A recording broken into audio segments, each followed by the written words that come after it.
So let's talk about the multiverse and the nonsense detector.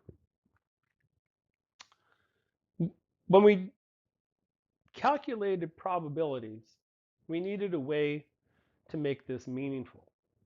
And the way we did that is we asked how many universes will we need for a comparable probability.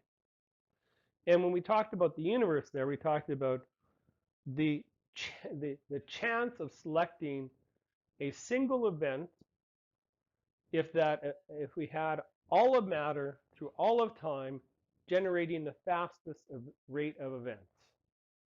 So that's what we came up with. It was 10 to the negative 140th power. For anything to be plausible, to be probable, to be possible in our universe, that number of universes needs to be less than a single universe. Why? Because we only have one universe. If you need two universes, you're asking for something that can't happen.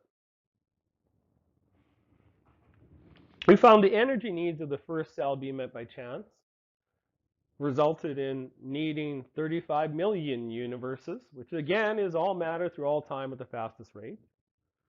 For the information needs of the first cell, you need 5 million universes. And this again was using the most optimistic assumptions and many simplifications. So people realize there's a problem here. So rather than admit that undirected macroevolution is false, an adjacent theory was added. The multiverse theory, the theory that there are an infinite number of universes. Suddenly, the challenge of requiring tens of millions of universes is gone. Why? Because there's an infinite number of universes. And so this is a reason why the multiverse theory is even considered. Now, there's some obvious problems with the multiverse theory. The first is there is no empirical evidence for it. Not only that, there never will be any empirical evidence because these universes are isolated from each other. That's something we'll pick up in a minute. Secondly, an infinite number of universes is a more fantastic claim than directed macroevolution. So as sometimes happens, what people will do is they don't like the conclusion, so they suggest something that is even more radical than the conclusion, something more fantastically improbable. And I would say that an infinite number of universes is fantastically improbable when compared with directed macroevolution. So there's no empirical evidence for the multiverse theory. There never will be.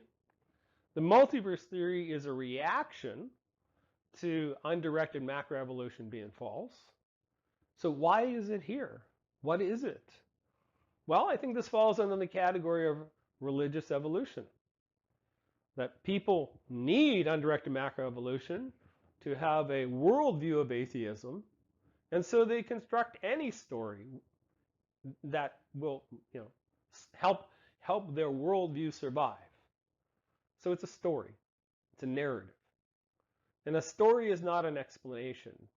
We can get confused here because an explanation requires evidence. So this multiverse theory fails the nonsense detector. It is not common sense as an infinite number of universes. It is certainly not our experience. So the nonsense detector shows that this fails.